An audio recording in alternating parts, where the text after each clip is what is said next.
સરકારી કચેરીઓ ભ્રષ્ટાચારથી ખદબદે છે. આ વાત સૌ કોઈ જાણે છે, પરંતુ આ વાત જાણવા છતાંય સૌ કોઈ અજાણ હોવાનો ઢોંગ કરે છે. આજે આવા જ એક ભ્રષ્ટ અધિકારીની વાત કરવી છે, જેણે નિવૃત્તિ પહેલા જિંદગી સેટ કરવા માટે ફાઇલો સેટ કરવાનું કારસ્તાન શરૂ કર્યું. એક અઠવાડિયામાં સોલાર પેનલની 100 ફાઇલ ક્લિયર પણ કરી નાખી, પરંતુ 5 લાખ રૂપિયાની લાંચ લઈને જતા એસીબીની ઝપેટમાં આવી ગયા અને ભ્રષ્ટ અધિકારીનો આ કરોડોનો ભ્રષ્ટાચાર ખુલ્લો પડી ગયો છે. અને એટલા જ માટે હવે આ ભ્રષ્ટ અધિકારીની આખી જિંદગી હવે જેલમાં સેટ થવાની છે.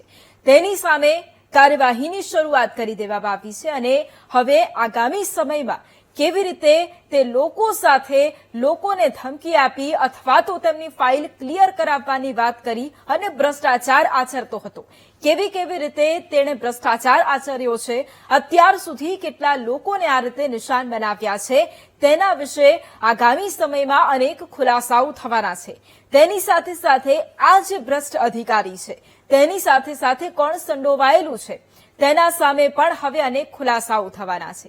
આ જે ભ્રષ્ટ અધિકારી છે તેના ઘરની તપાસ કરવામાં આવી, તેનો તમામ માલ સામાન તેની તપાસ કરવામાં આવી, તેના ઘર, તેની ગાડી અને અનેક જગ્યાએથી કરોડો રૂપિયા મળી આવ્યા છે. પરંતુ 5 લાખ લઈને જતો આ લાંચુ અધિકારી એસીબીના સકંજામાં આવી ગયો અને તેનો જે ખેલ છે તે પૂરો થઈ ગયો છે. ત્યારે હવે તેની સામે આગળ કેવી કાર્યવાહી કરવામાં આવે છે તે પણ જોવું રહ્યું. તેની સાથે સાથે અન્ય જે આવા ભ્રષ્ટ અધિકારીઓ છે કે જે ફાઇલ ક્લિયર કરાવવાના નામે લોકો પાસેથી કરોડો લાખો રૂપિયા ઉઘરાવી લેતા હોય છે, તેમની સામે પણ આગળ શું કાર્યવાહી થશે અથવા તો તેમના નામો ક્યારે સામે આવશે તે પણ જોવું રહેશે. તેવામાં આ ભ્રષ્ટ અધિકારી કોણ છે અને કેવી રીતે બધું સેટ કરવા માટે તે માંગતો હતો તે આ રિપોર્ટમાં જોઈએ.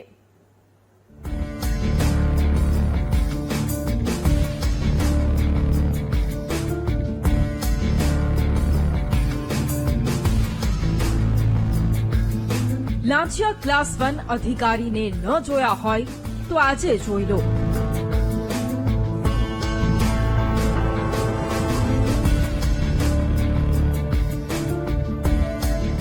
એસીબીના અધિકારીઓની વચ્ચે ચાલીને જતા આ અધિકારીનું નામ છે એબી ચૌધરી, જે વિદ્યુત નિરીક્ષક કચેરીમાં ક્લાસ 1 અધિકારી તરીકે ફરજ બજાવે છે. અને આ અધિકારીને સોલાર પેનલની એનઓસી આપવાના બદલામાં 5 લાખ રૂપિયાની લાંચ લેતા એસીબીએ દબોચી લીધા છે.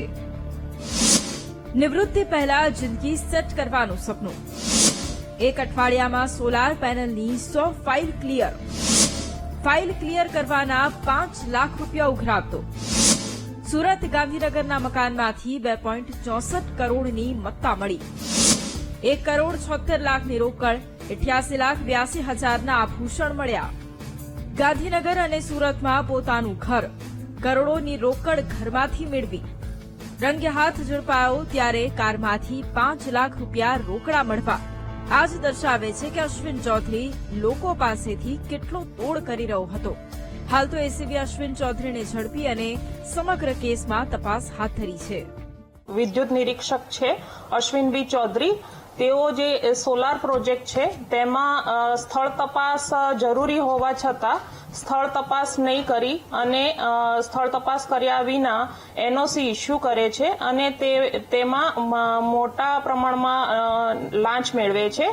આ અંગે બાતમી મળેલી હતી અને આ જે પૈસા છે તેઓ પોતાની સરકારી સ્વિફ્ટ ડિઝાયર ગાડી છે તેમાં રોજે ઘરે લઈ જાય છે તેવી બાતમી હકીકત મળેલી. ત્યાર પછી ફિલ્ડ 3 મદદનીશ નિયામક અશ્વિન પટેલના સુપરવિઝનમાં તેઓની વોચમાં રહેલ અને તેમની ગાડીમાંથી અમને 5,51,730ની રોકડ અને અન્ય ગિફ્ટ વાઉચરો મળી આવેલ. હાલ તો અશ્વિન ચૌધરી હાથમાં આવ્યા છે, પરંતુ આ ભ્રષ્ટાચારમાં અન્ય કોઈ પણ ભાગીદાર છે કે નહીં તે તપાસનો વિષય છે. બીજી તરફ એ પણ સવાલ છે કે આ અધિકારીએ આવી રીતે કેટલા લોકોને લૂંટ્યા હશે અને કેટલા લોકોને પૈસાના જોરે ખોટી એનઓસી ભદ્રાવી દીધી હશે. હાલ તો અધિકારી સામે અપ્રમાણસર મિલકતનો ગુનો દાખલ કરી આરોપીના બેંક ખાતા, લોકર સહિતની તપાસ શરૂ કરવામાં આવી છે. દીપક સોલંકી, VTV ન્યૂઝ,